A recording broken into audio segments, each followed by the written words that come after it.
começo fazendo a minha audiodescrição. Eu sou Lívia Santana Vaz, uma mulher negra.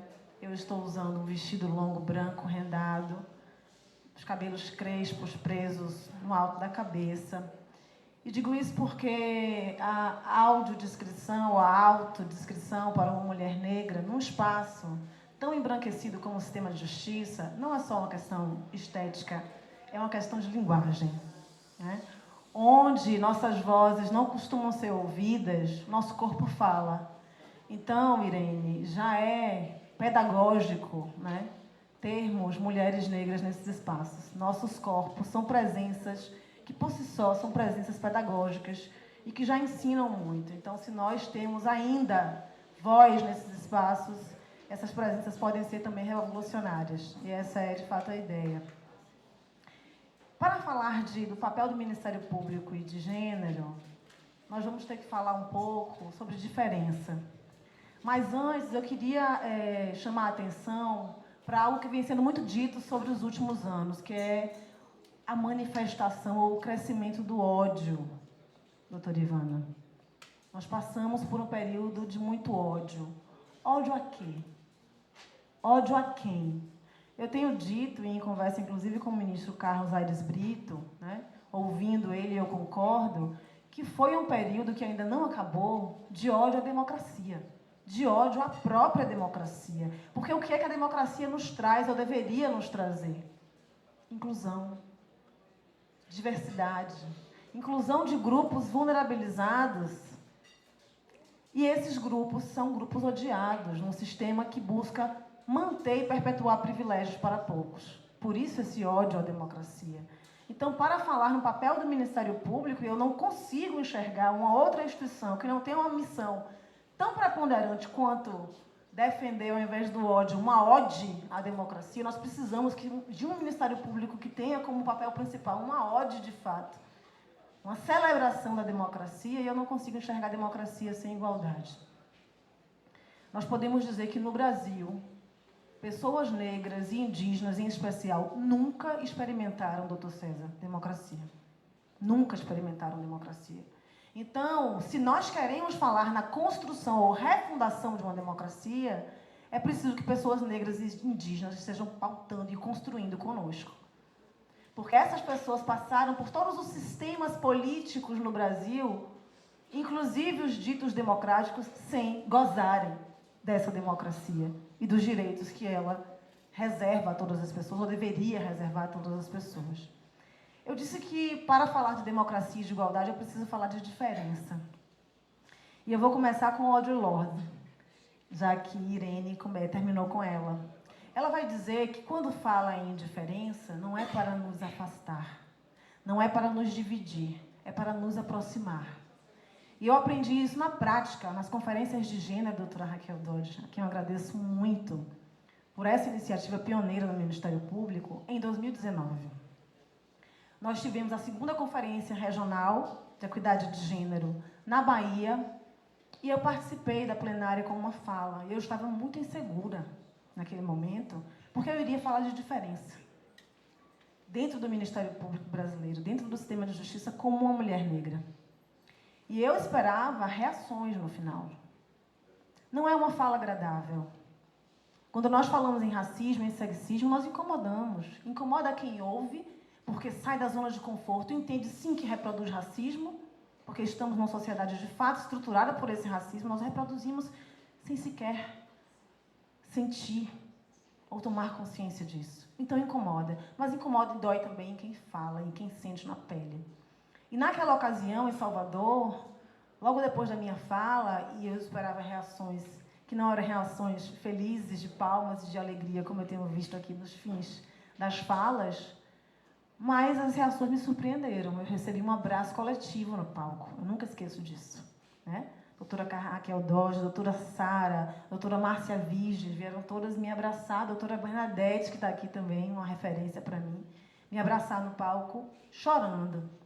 Então, na verdade, quando nós falamos em diferença, é para que cada pessoa compreenda que as diferenças, a depender da forma como são valorizadas, causam desigualdades. E você não consegue se aproximar das pessoas sem entender essas diferenças e vivências.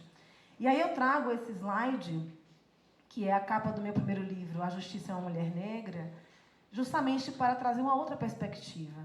Se eu pedir que vocês imaginem a justiça, vocês não vão imaginar essa mulher que está no slide. Vocês vão imaginar uma mulher branca, de olhos vendados, que tem uma conexão com a mitologia grega. E eu me pergunto o que a mitologia grega tem a ver com a nossa história e com a nossa realidade. Portanto, eu trago aqui uma outra referência de justiça, uma mulher negra de olhos abertos. E eu digo que nós não queremos mais uma justiça de olhos vendados. Nós precisamos de uma justiça de olhos abertos e atentos a todas as desigualdades que ela precisa corrigir. E eu proponho nesse livro, inclusive, um movimento inverso àquele que nós aprendemos na academia jurídica. Eu sempre ouvi na universidade que era preciso nos afastarmos do objeto do nosso conhecimento, nos afastarmos do objeto da nossa pesquisa, da nossa interpretação. E eu tenho dito que o objeto da nossa interpretação e do nosso trabalho são pessoas. E quando nós nos afastamos das pessoas, nós objetificamos essas pessoas. Então eu proponho uma aproximação. É preciso enxergar as pessoas e suas demandas. E se nós temos um sistema de justiça branco, masculino, autodeclarado cis, heterossexual e cristão, dados do CNJ, nós temos praticamente uma visão unilateral ou visões parciais do que seja direito, justiça e liberdade. Então, enquanto essas pessoas não estão conosco, formando e construindo essa justiça, é importante que nós possamos enxergar muito bem e escutar as vivências dessas pessoas. Portanto, falar em diferença é para buscar igualdade. Vou me levantar, viu, gente? Vou dar trabalho um pouquinho ao cameraman ali. Vamos ver se dá certo agora a passagem de slides. Eu acho que vai dar. Aponta para lá, né, moça? Está apontando e apertando no lugar errado, eu acho. Vai dar certo. Eu gosto de começar essa conversa com uma frase de Grada Quilomba. Ela vai dizer assim: uma mulher negra diz que é uma mulher negra. Eu comecei a minha fala dizendo que eu sou uma mulher negra. Essa mulher ela precisa se identificar em termos de raça e gênero para promover os seus direitos. Porque esses elementos é que vão causar a sua vulnerabilidade e obstáculos para que ela acesse esses direitos. E aí ela continua dizendo que uma mulher branca se diz uma mulher. Essa mulher ela não costuma se racializar no discurso, mas é importante que ela se racialize. Porque ela parte de uma perspectiva de vivências de privilégio branco também, embora ela sofra com as questões de desigualdade de gênero. E ela vai finalizar dizendo: o homem branco se diz uma pessoa. É o padrão, é a norma, é a normalidade. Inclusive para a ciência do direito. Eu costumo dizer que é quase um processo autofágico, a produção, criação e interpretação do direito por homens brancos, para os homens brancos. Essa é a nossa história. O racismo não teria se perpetuado como se perpetuou e se perpetua até os dias de hoje se não fosse o sistema de justiça também. O sexismo é a mesma coisa, a LGBTfobia, né? Então nós fazemos parte, como a doutora Ivana colocou aqui, desse sistema, dessa perpetuação de ódio à democracia, se nós não conseguimos enxergar essas opressões. Aí eu trago rapidamente para vocês um pouco da perspectiva racial na ordem jurídica brasileira. Há muitas informações sobre o nosso sistema escravocrata que nós não acessamos nas escolas, e isso tem a ver com epistemicídio jurídico, o racismo epistêmico. O Brasil, ele foi o último país do Ocidente inteiro a declarar abolida a escravidão. O último. Nós somos, ou fomos, a depender da perspectiva, o maior país escravocrata do mundo. Nós recebemos cerca de 40% das pessoas que chegaram escravizadas nos portos americanos. O Brasil, portanto, é o país que mais recebeu pessoas africanas escravizadas. O Rio de Janeiro, a cidade que mais recebeu. E o caso do Valongo, não sei aqui quem já teve a experiência de conhecer aquele lugar. É uma energia de muita dor. Foi o maior portal de entrada, com cerca de 1 milhão de pessoas recebidas. E aí eu tenho que falar de raça e gênero, dessa intersecção, Irene. Quando nós mencionamos a escravização de pessoas africanas, as travessias em tumbeiros, travessia forçada, ninguém chegou aqui voluntariamente, né? Para quem já teve a experiência de visualizar uma maquete de um porão de um navio negreiro, é algo horrendo.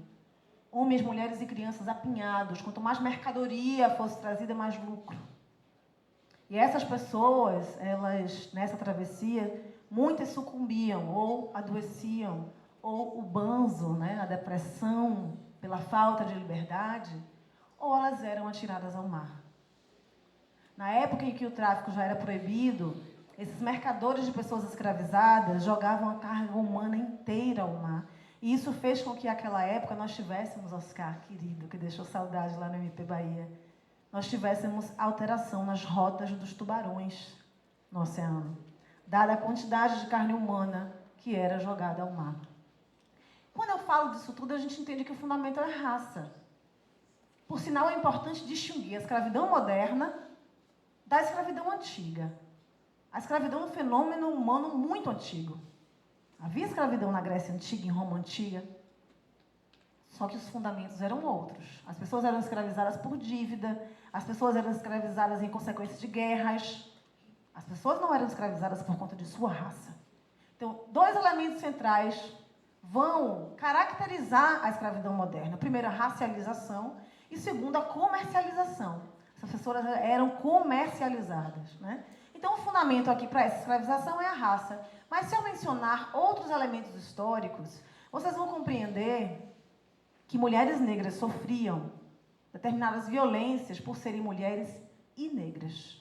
Violências que não acometiam homens negros, embora escravizados, e nem mulheres brancas, embora mulheres. E aí eu começo com a figura das reprodutoras.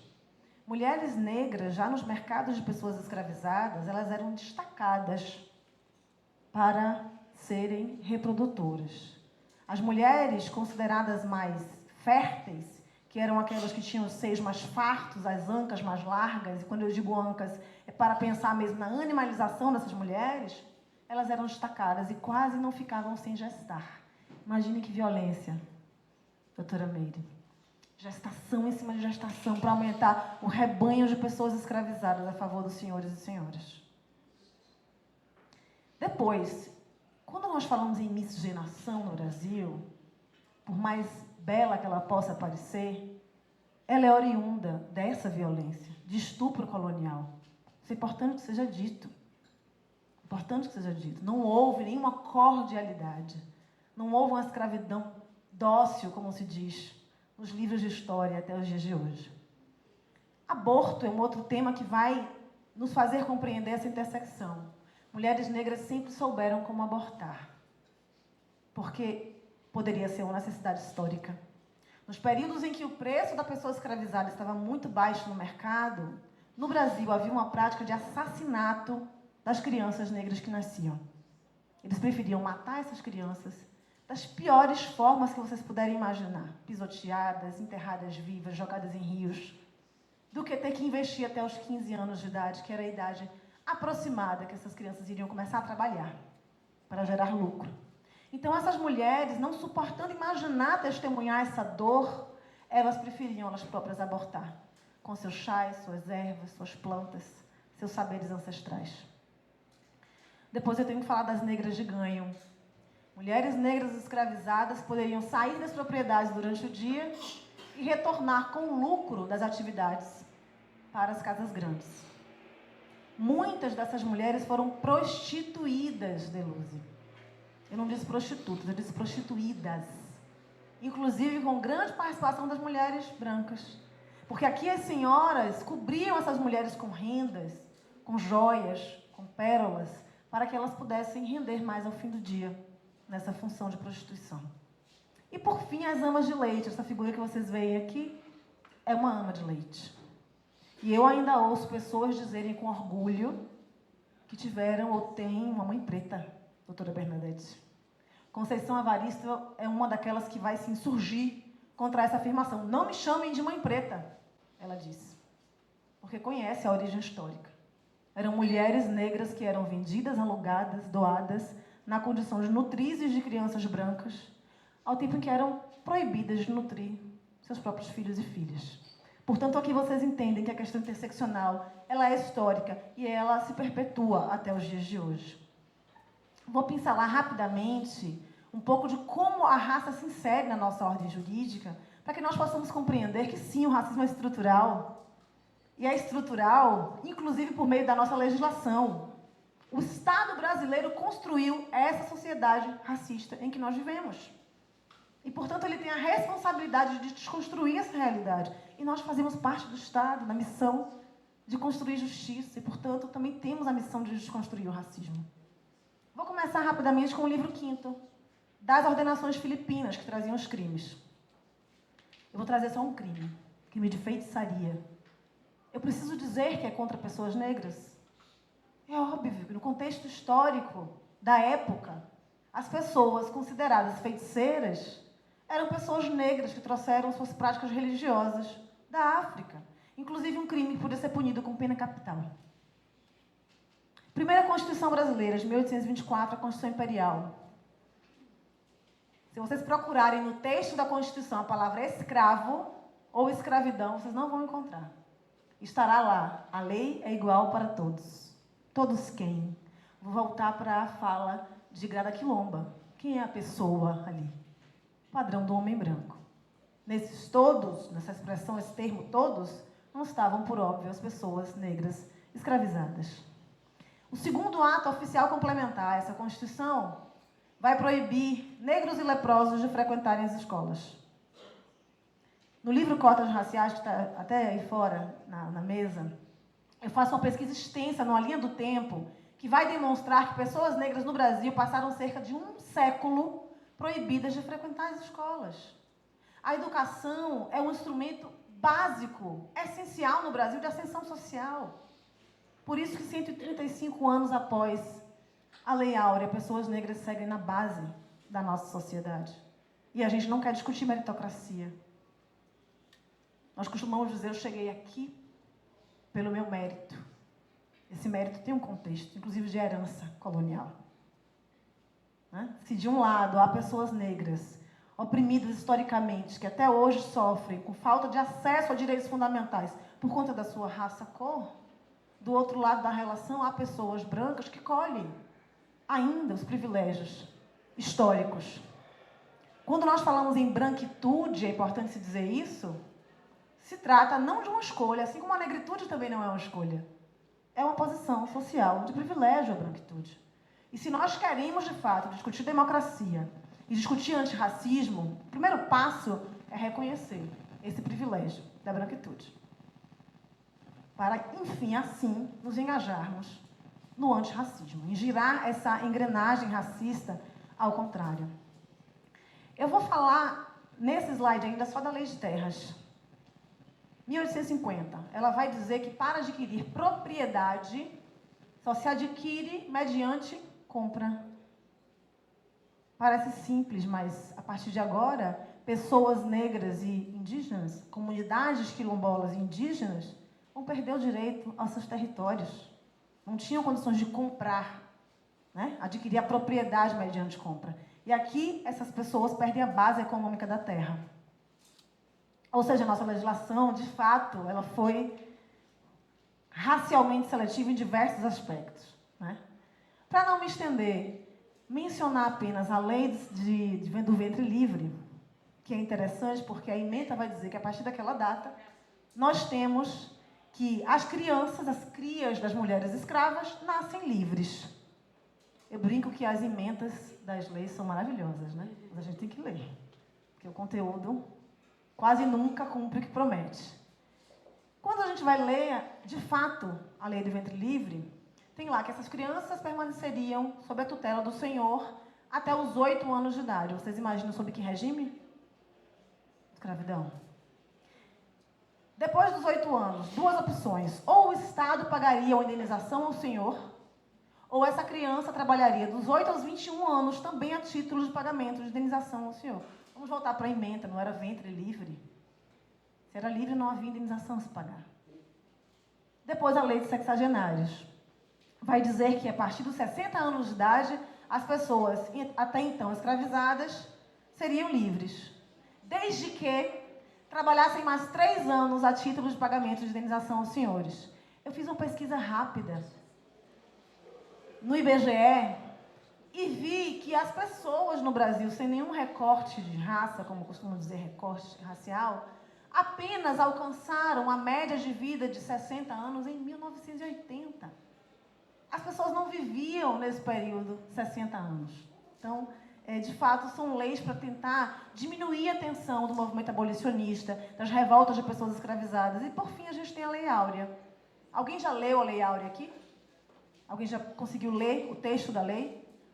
São 2 artigos, eu brinco que eu vou declamar para vocês. O primeiro, está abolida a escravidão a partir desta data. O segundo, revogam-se as disposições em contrário. Apenas 2 artigos para dar conta de quase 4 séculos de escravização. Nenhum dispositivo pensado para estabelecer o destino das pessoas recém-libertas. E aí a gente tem no pós-abolição, como se não bastasse esse período inteiro de abolição, 2 processos que vão se imbricar, eu diria.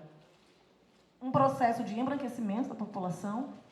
Nós teremos no Brasil uma política, inclusive legislativa, de subvenção à imigração europeia. Imigrantes europeus tinham acesso facilitado à terra, a postos de trabalho e à moradia. Nada disso foi garantido a pessoas negras recém-libertas. E, por outro lado, havia nessa política também a determinação de que pessoas africanas e asiáticas ficavam proibidas de ingressar no Brasil. Era a ideia de que, para o Brasil progredir, era necessário embranquecer. Tinha, inclusive, uma tese defendida pelo Lacerda, um médico, no primeiro Congresso das Raças, em 1911. Ele defendia que, em cerca de um século, com a miscigenação, a tendência era que o elemento negro e mestiço desaparecessem. Uma tese higienista. E aí eu fico imaginando a cara dele, Luciana. Hoje, né? Vendo que a população brasileira tem 56% de pessoas negras. E esse processo vai se misturar com um processo de criminalização do povo negro. Não é à toa que nós temos um Código Criminal de 1890, apenas 2 anos após a Lei Áurea, e antes de uma Constituição Republicana. Veja, o Brasil vai proclamar a República em 1889, mas não havia urgência numa Constituição, havia urgência num Código Criminal, que vai dedicar um capítulo inteiro para criminalizar a vadiagem e a capoeiragem. A vadiagem é evidente, óbvio, é de matriz africana. E a vadiagem, nesse contexto que eu comentei aqui brevemente com vocês, quem eram as pessoas vadias? As pessoas negras, não é? Então, essa legislação, ela nos deixa muito claro, muito explícito de que modo o Brasil engendrou essa sociedade racista. E aí eu vou lembrar a vocês um discurso muito importante, de 1851, de Sojourner Truth, que significa peregrina da verdade. Ela é uma mulher negra que foi escravizada, que nesse período já era liberta, e que vai discursar na Convenção pelos Direitos das Mulheres em Akron, Ohio. E ela vai fazer algumas perguntas que eu vou repetir para vocês, porque eu acho que essas perguntas são muito atuais e nós ainda não respondemos a elas. A primeira pergunta que ela faz, no contexto de sua fala, é para clérigos que estavam discutindo os direitos das mulheres. E esses clérigos diziam que as mulheres não poderiam ter os mesmos direitos que os homens, porque Jesus Cristo foi um homem e não uma mulher. E aí ela vai perguntar, mas afinal de contas, de onde veio o seu Cristo? Se não de Deus e de uma mulher. Primeira pergunta que ela faz. E a segunda pergunta é, e eu não sou uma mulher? Eu, mulher negra, não sou uma mulher? Ela vai dizer assim, aqueles homens ali dizem que as mulheres precisam de ajuda para subir em carruagens. E que precisam ser carregadas para atravessar valas.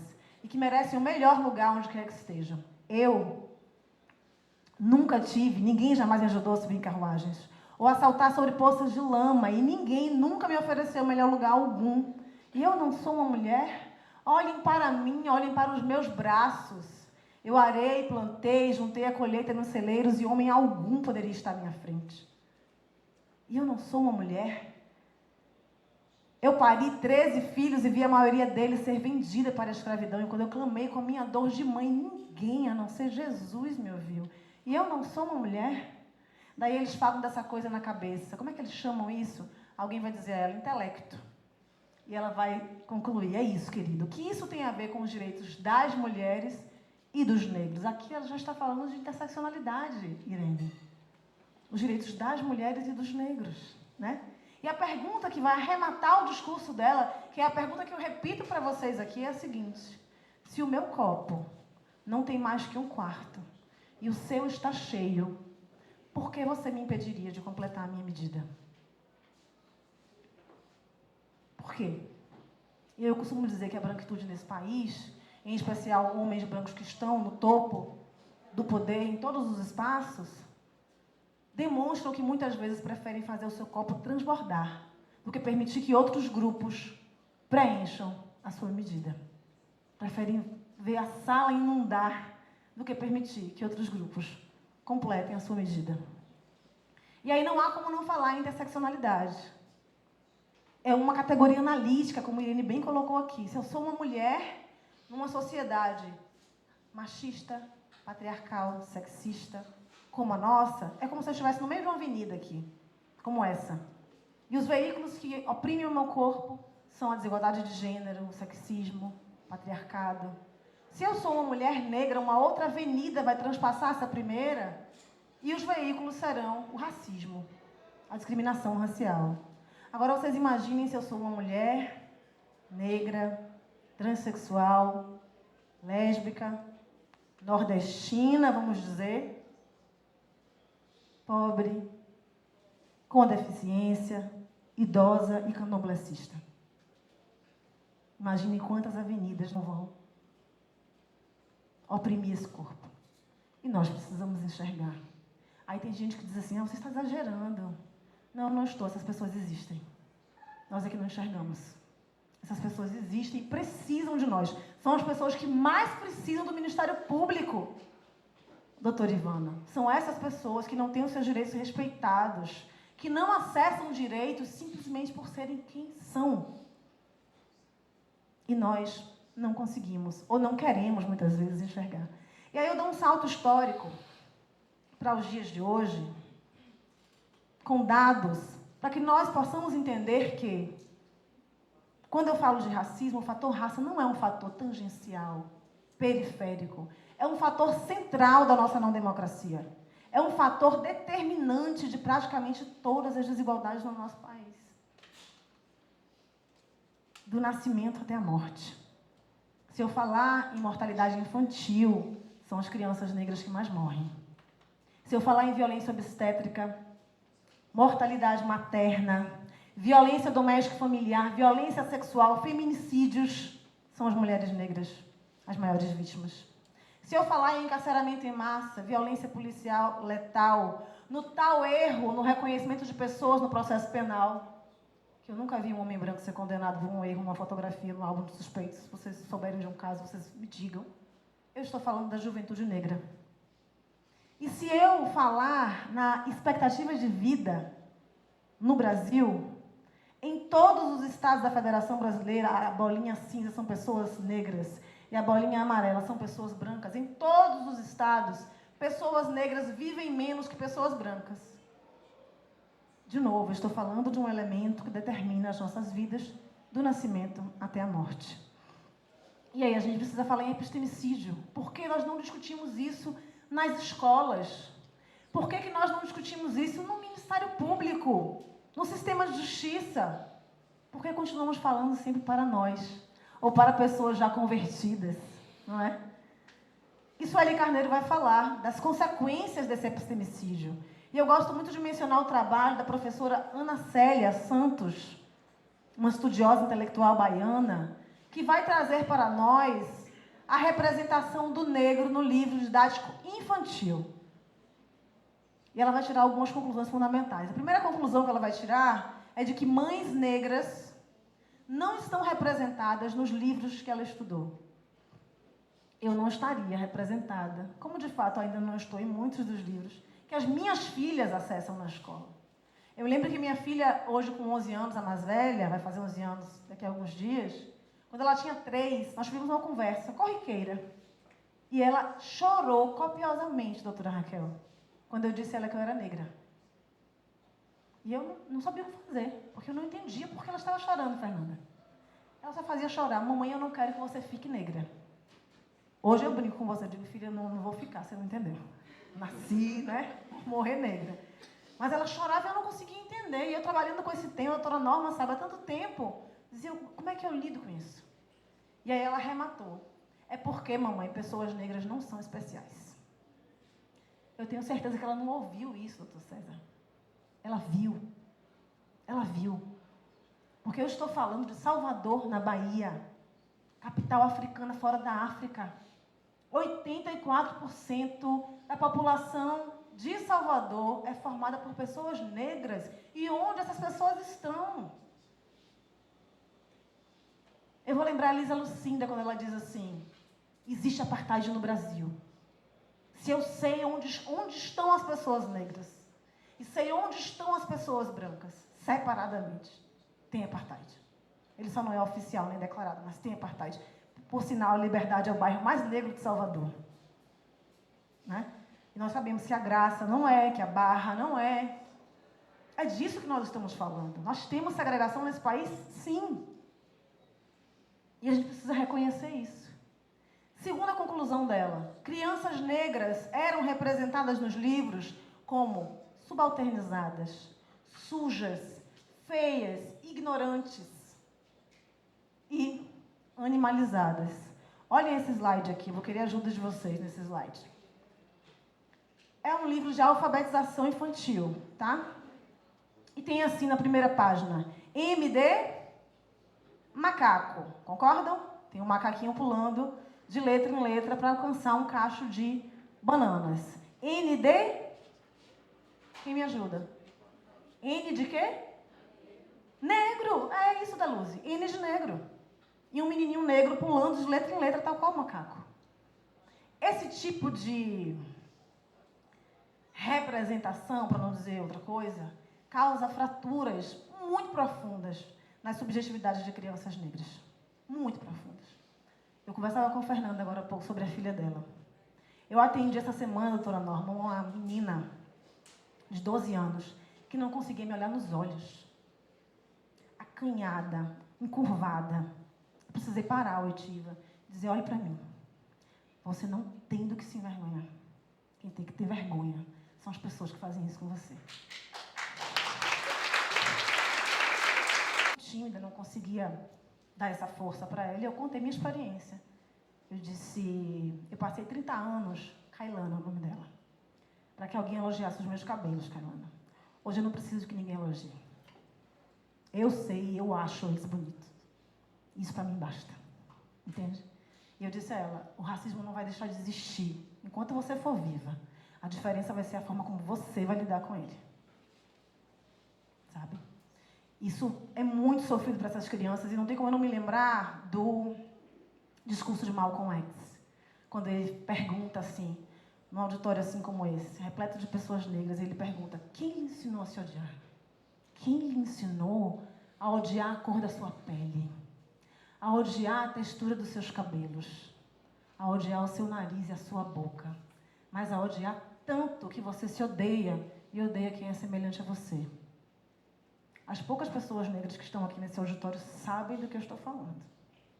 Porque nós passamos por um processo inevitável num país tão racista como o nosso, de auto-ódio, de auto-rejeição, até que a gente consiga se levantar, tal qual Kailane começa a se levantar agora, com orgulho da nossa ancestralidade e identidade. Eu quero que vocês assistam esse vídeo, porque para mim ele traduz esse sentimento de auto-rejeição das crianças.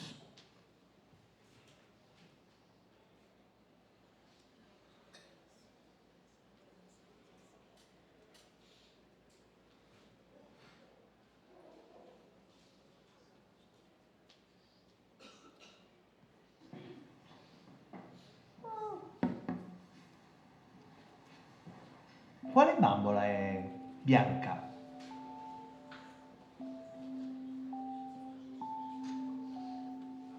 Quale bambola è nera? Quale delle due è bella? Questa. Qual è quella bella? Qual è quella brutta?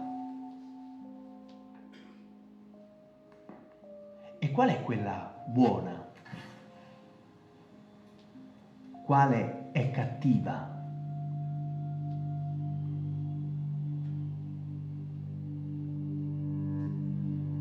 Qual è buona?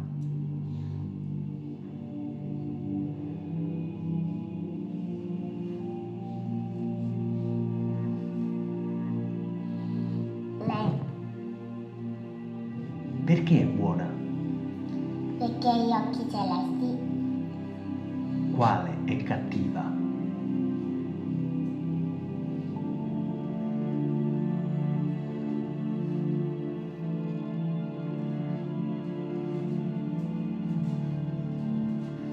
Perché è cattiva?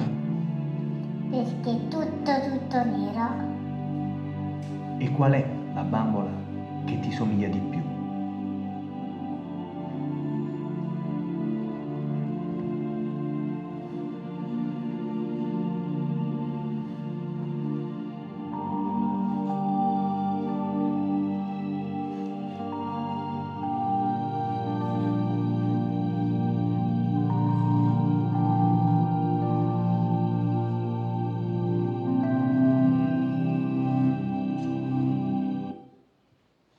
Vejam, esse vídeo que nos toca tanto porque são crianças, não diz respeito apenas a crianças negras, não.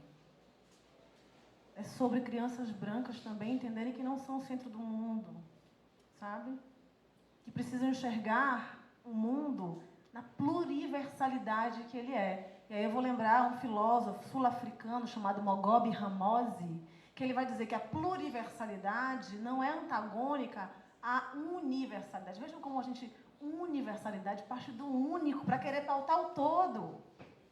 Né? Ele diz que a pluriversalidade entende que a universalidade é uma perspectiva, dentre muitas. Dentre muitas. Então, é preciso que a gente, de fato, se empenhe. A doutora Bernadette está aqui para nos ensinar, na implementação da Lei 10.639, que esse ano fez 20 anos, gente. 20 anos. E nós não conseguimos fazer com que nas escolas crianças acessem informações básicas sobre nossa história. Né? Não nos ensinam, doutora Bernadette, que a nossa história não começou com a escravização dos nossos ancestrais.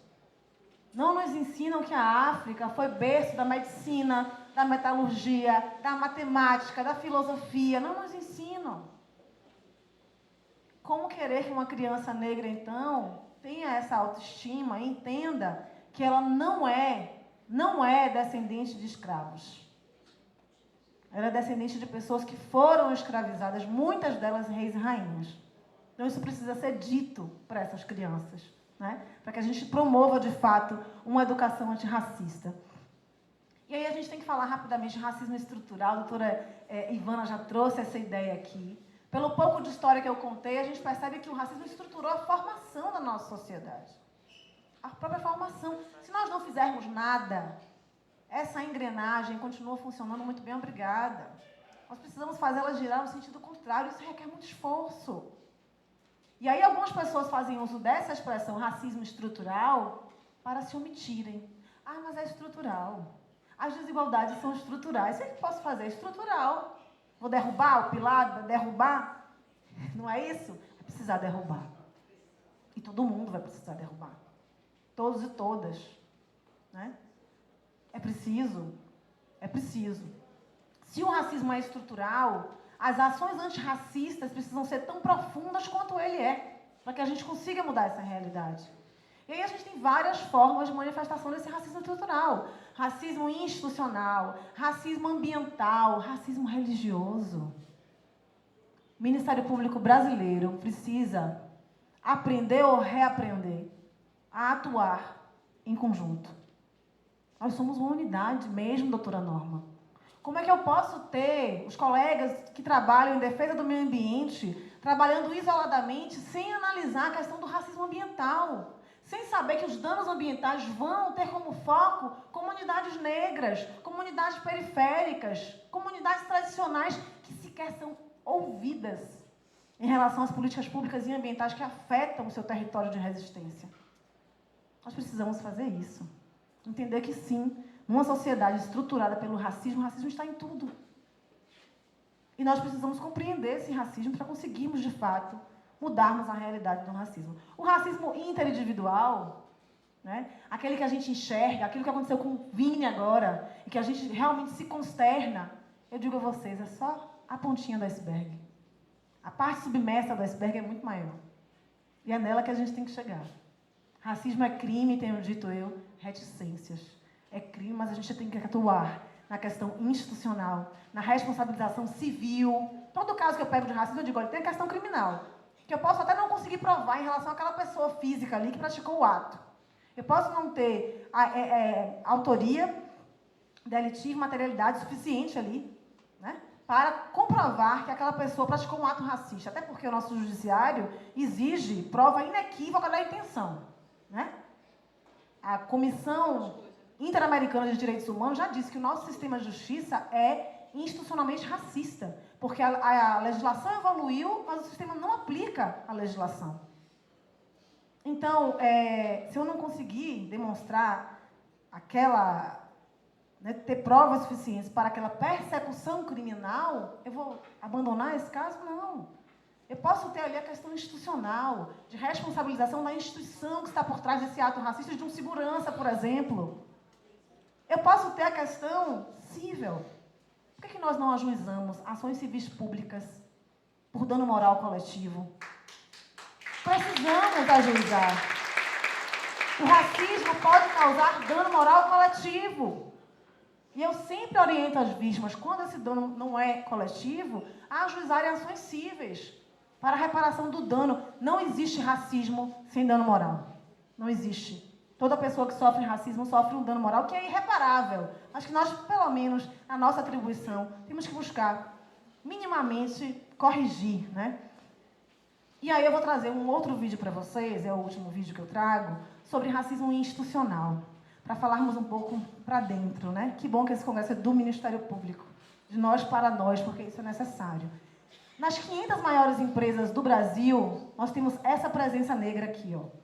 Reparem que quando eu falo de cargos de gerência, executivos e conselho administrativo, as pessoas negras praticamente desaparecem. Desaparecem. Há um filtro racial que impede que essas pessoas ingressem nos mais altos escalões das carreiras. E aí esse vídeo que é um vídeo inclusive do governo do Paraná, vai demonstrar de que modo isso acontece na prática com pessoas que trabalham com recursos humanos.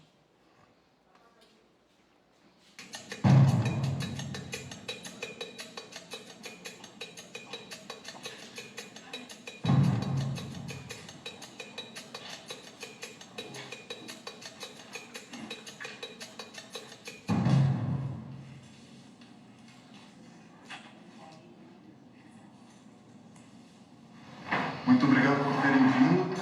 Eu vou mostrar algumas fotos para vocês e eu queria que vocês me dissessem o que vocês veem nessa foto. Tá atrasado. Tá com pressa. E essa? Ela é designer de moda. Escolhendo uma roupa para ela comprar. Executivo, pode ser na parte de finanças, pode ser na área de RH. Né? Mais uma. Acho que o pai está cuidando do jardim da casa dele. Com certeza ele não tem cara de ser empregado da casa, não.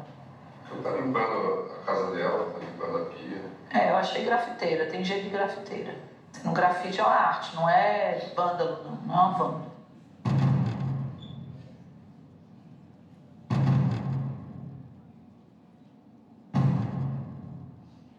O que você vê nessa imagem? Alguém pichando o muro. Pichadora. E ela? Diarista? Limpando a casa? A empregada doméstica. Um jardineiro. Bom, ele me lembra um segurança de shopping. Um motorista particular. Vendedora? Poderia ser uma costureira? Parece uma pessoa fugindo. Um ladrão. Vejam, né? Parece até brincadeira. Reparem que as imagens, né, os figurinos e os cenários são idênticos. Vocês repararam isso? A única diferença entre as pessoas do grupo 1 e do grupo 2 é a cor da pele, a textura dos cabelos e os traços faciais. As roupas são idênticas. E aí é muito grave você pensar que essa imagem define quem é a pessoa no Brasil. Não dá tempo de puxar a identidade muitas vezes, né? De dizer de onde veio. Não dá tempo, Fabiano, não é isso? E aí, se tem um homem branco com uma tesoura de jardinagem, ele é dono da casa, vocês repararam? Porque ele não tem cara de empregado da casa, não. Não tem cara de empregado da casa. Assim como eu não tenho cara de promotora de justiça, vocês sabem disso, né? Tem a plaquinha lá, doutora Norma, na mesa, ó. Lívia Santana Vaz, promotora de justiça. E eu sou a pessoa atrás da plaquinha. A pessoa sempre diz, não, mas eu não vim falar com você, eu queria falar com a promotora de justiça. Eu digo, pois é comigo que a senhora vai ter que falar. que essa pessoa aqui sou eu. Sabem o que é isso? O racismo tem um efeito muito perverso, que é de naturalização de ausências. É natural não ter uma mulher negra naquela posição. É tão natural que quando a gente vê, a gente estranha. Causa incômodo, causa estranhamento. E precisa ser comum. A gente precisa abrir as portas dessa instituição para a diversidade de raça, de gênero, de identidade de gênero. Né? Tem que ter pessoas indígenas aqui, quilombolas, negras, LGBTQIAP+, para que a gente deixe de estar pautando o outro como objeto de estudo, objeto de pesquisa e objeto de decisão judicial. Elas precisam estar ao nosso lado, decidindo e construindo justiça conosco. E aí, essa foto do Tribunal de Justiça de São Paulo, ela é muito emblemática para falar sobre racismo institucional. É do Ministério Público de São Paulo, mas poderia... Ministério Público não, Tribunal de Justiça, desculpem, mas poderia ser do Ministério Público também, né? E não só do Estado de São Paulo, mas de outros estados, vocês concordam? Ou seja, nós temos, segundo dados do CNJ, na pesquisa sobre negros e negras no Poder Judiciário, pessoas negras são apenas 12,8% da magistratura brasileira. 12,8%. Quando pessoas negras formam 56% da população. Se eu trouxer um olhar interseccional, mulheres negras são apenas 5% da magistratura brasileira, quando mulheres negras são o maior segmento social do Brasil. Nós somos 28% da população brasileira. Ministério Público. É muito importante quando a doutora Ivana fala que nós não podemos estar nesse atraso em relação ao CNJ em especial. A doutora Bernadette está ali como testemunha para dizer que o grupo de enfrentamento ao racismo do CNMP existe desde 2015 e que nós temos várias propostas de enfrentamento ao racismo. Pode falar, doutora Bernadette. E 12, porque eu entrei em 2015, isso mesmo. Desde 2012 que nós temos um grupo voltado para refletir as questões de racismo institucional, com diversas propostas. E o perfil étnico-racial do Ministério Público Brasileiro é uma proposta muito antiga desse grupo e ainda não saiu. Hoje está em andamento, com uma cooperação com o IPEA, mas nós não sabemos ainda quem somos. Quantas pessoas negras existem no Ministério Público Brasileiro? Não sei. E mulheres negras? Não sabemos. Pessoas indígenas, quilombolas, também não sabemos. É isso que eu estou dizendo. É o que eu estou dizendo. É o que eu estou dizendo. Em nenhum. E no Brasil, pior ainda, porque nós temos o Ministério Público do Trabalho, o Ministério Público Federal, né? Então, nós não sabemos quem é o Ministério Público Brasileiro. Como promover políticas de inclusão e de igualdade sem saber quem somos e o que precisamos corrigir, não é? Então, essa composição do Ministério Público, que é uma pesquisa externa, não é nossa, é do SESEC, vai dizer que isso causa impactos na prioridade da atuação funcional. Nós, Ministério Público, segundo essa pesquisa aqui da SESEC, damos prioridade, apenas 4% de nós, aos direitos de gênero e direitos de minorias étnico-raciais. Só 4% de prioridade. Direitos humanos não têm prioridade no Ministério Público Brasileiro. É o que essa pesquisa está dizendo.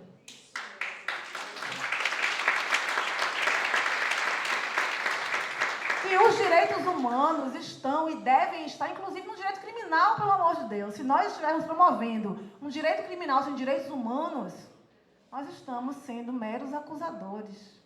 E nós sabemos de quem, de que pessoas, né?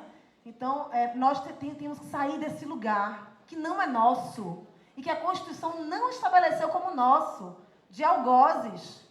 Esse não é o nosso papel. Nossa missão constitucional não é essa. E aí, partindo para o final, numa sociedade racista, como diz Angela Davis, não basta não ser racista. Não ser racista é sentar e assistir ao espetáculo do racismo estrutural. É preciso ser antirracista. E aí, nós não queremos só discurso. Não basta só se dizer antirracistas. Nós queremos ação. Eu tenho dito que muitas pessoas estão indignadas. Não basta indignação. Essa indignação tem que se transformar em ação concreta. Que vai desde a sua atuação em casa, com a sua empregada doméstica, por exemplo, que certamente é uma mulher negra, até a sua atuação institucional. Nós, na Bahia, temos vivenciado casos de resgate de trabalhadoras domésticas em situação análoga à escravidão. Não são casos isolados. São mulheres que são resgatadas depois de 10, 20, 30, 40, 50 anos em condição análoga à escravidão. O que é que nós fazemos depois desse resgate? Não sabemos para onde mandar essa mulher. Ah, devolve para a família. Que família? Elas perderam as famílias, não tem mais vínculo nenhum com as famílias originárias do interior, normalmente. Essas meninas vêm para a capital com promessa de estudo e acabam escravizadas. É uma vida inteira que se destrói. Nada vai reparar a vida que essa mulher perdeu. Mas nós precisamos minimamente entender que nossa atuação antirracista precisa estar em todos os âmbitos. E eu pergunto muito, sempre, doutora Ivana, doutora Irene, né? Muito, para as nossas colegas. É uma pergunta incômoda, mas é necessária, que é a seguinte: quem são as mulheres que vocês, porventura, oprimem para serem as mulheres que são? Para serem as feministas que dizem que são? É preciso pensar sobre isso. As mulheres que estão dando conta de seus filhos, suas filhas, suas casas, em geral são mulheres negras. Não é à toa que empregadas domésticas foram as últimas a terem direitos trabalhistas reconhecidos no Brasil. Nós estamos falando de racismo e de sexismo, corroborado pela legislação e pelo sistema de justiça. Então, a reflexão que fica no final é sobre pluriversalidade e ética Ubuntu. Uma ética de cosmopercepção africana de mundo. O Ubuntu quer dizer, em termos literais, eu sou porque nós somos. Isso não pode ser retórica. Se eu sou porque nós somos, eu não vou outrificar as pessoas, porque eu estaria me outrificando. É algo circular. Se eu sou hoje, é porque pessoas antes de mim, especialmente falando da questão de raça e gênero, deram sangue e suor para que eu estivesse aqui hoje. E se eu sou, é porque eu abrirei caminhos para as próximas pessoas que virão. Isso quer dizer eu sou porque nós somos, isso quer dizer Ubuntu. Então é preciso entender que essa universalidade ela não é neutra. Ela elimina corpos e pessoas. Ela desconsidera a heterogeneidade, a pluriversalidade que é a humanidade. Então é preciso dizer eu sou porque nós somos de maneira concreta e ativa, com ações, com conduta antirracista, antissexista, anti-LGBTfóbica. Eu vou finalizar com essa frase de Audre Lorde também, com a licença poética, para dizer: eu não sou livre enquanto outra pessoa for prisioneira, ainda que as correntes dela sejam diferentes das minhas. Muito obrigada.